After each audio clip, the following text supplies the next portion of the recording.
श्री कृष्ण के छल क्या है परम भगवान विष्णु की माया।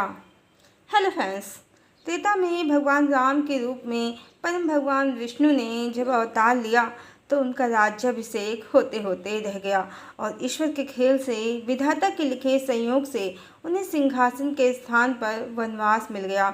14 वर्ष के वनवास के बाद उन्हें अयोध्या के राज सिंहासन पर आसीन होने को मिला।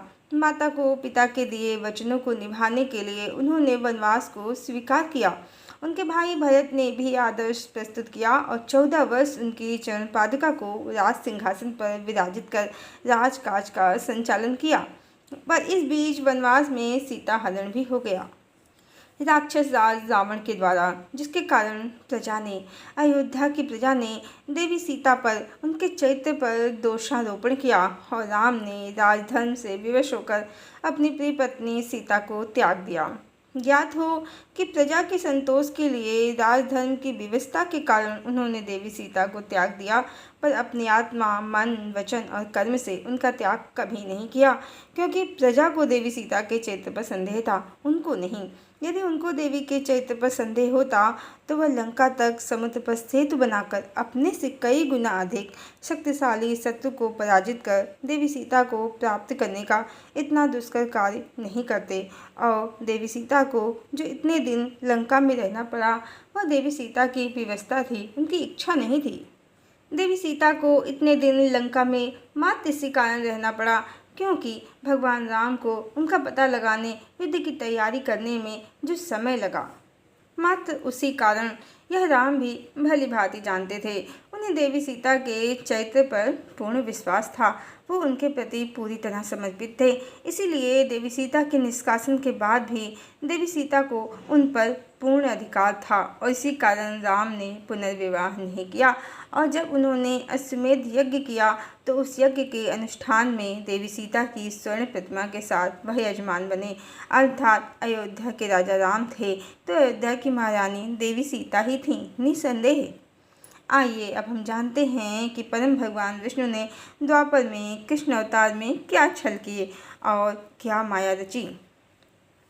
जब सुब्रखा ने पंचवटी में राम को विवाह का आग्रह किया तो राम ने उस आग्रह को यह कहकर टाल दिया कि वो एक पत्नीव्रती हैं, सीता को समर्पित हैं। और इसी प्रकार नाग कन्या चंद्रसेना, जो अहिरावण की पत्नी थी, राम पर मोहित हो गई थी, उसने राम से विवाह का आग्रह किया तो उन्होंने उससे भी यही कहा कि वो एकमात्र सीता को समर्पित हैं, एक पत्नीव्रती हैं। और उसे यह आश्वासन दिया जब वह द्वापर में कृष्ण बनेंगे तो कई विवाह करेंगे, तब उससे भी विवाह करेंगे और वह नाग कन्या चंद्रसेना ही सत्यभामा के रूप में श्री कृष्ण की रानी बनी।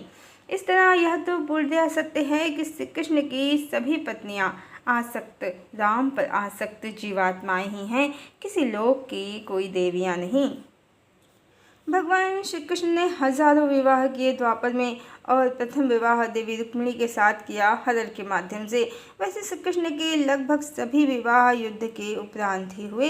अब श्री कृष्ण की प्रथम पत्नी होने के कारण और अज्ञानी जन विवाह को आधार मानकर देवी रुक्मिणी को सीता समझने लगे और भगवान श्री कृष्ण की बाकी रानियों को किसी लोक की देवियाँ।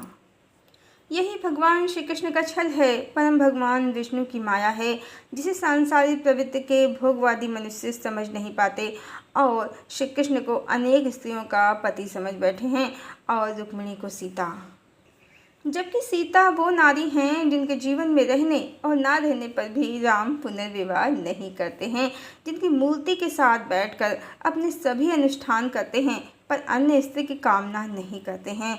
भगवान श्री कृष्ण ने देवी राधा से विवाह क्यों नहीं किया और रुक्मिणी सीता क्यों नहीं? पार्ट 1, पार्ट 2, पार्ट 3, पार्ट 4 और पार्ट 5, पार्ट 6 पूर्णाहुति भाग से हम अच्छी तरह जान चुके हैं कि देवी राधा सीता हैं और रुक्मिणी अलौकिक संबंध, जन्म स्थान, देह त्याग, विरह, वैवाहिक स्थिति और संतानों की गति, हर मापदंड पर आदिशक्ति से भिन्न व्यक्तित्व हैं।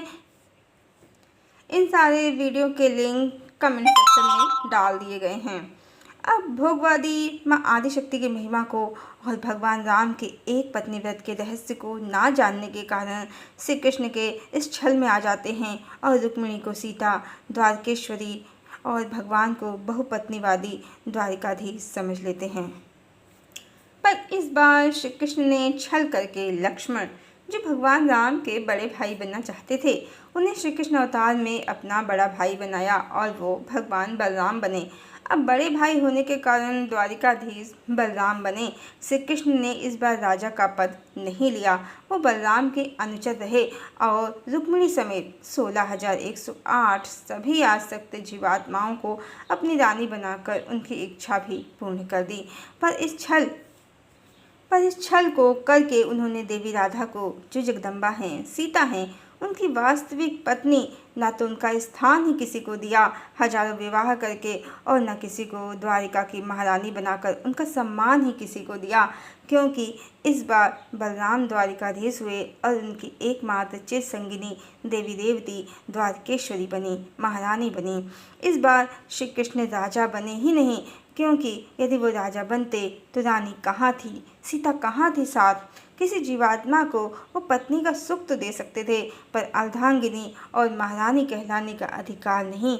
इस कारण श्री कृष्ण छल करके छोटे भाई बने और हजारों की संख्या में उन्होंने विवाह करके न तो किसी को अर्धांगिनी का, महारानी का अधिकार दिया, जो उन्होंने राम अवतार में देवी सीता को दिया था, और ना ही देवी राधा का स्थान किसी को दिया। हजारों विवाह करके स्वयं पर किसी को अधिकार नहीं दिया श्री कृष्ण ने, जैसे राम ने देवी सीता को दिया।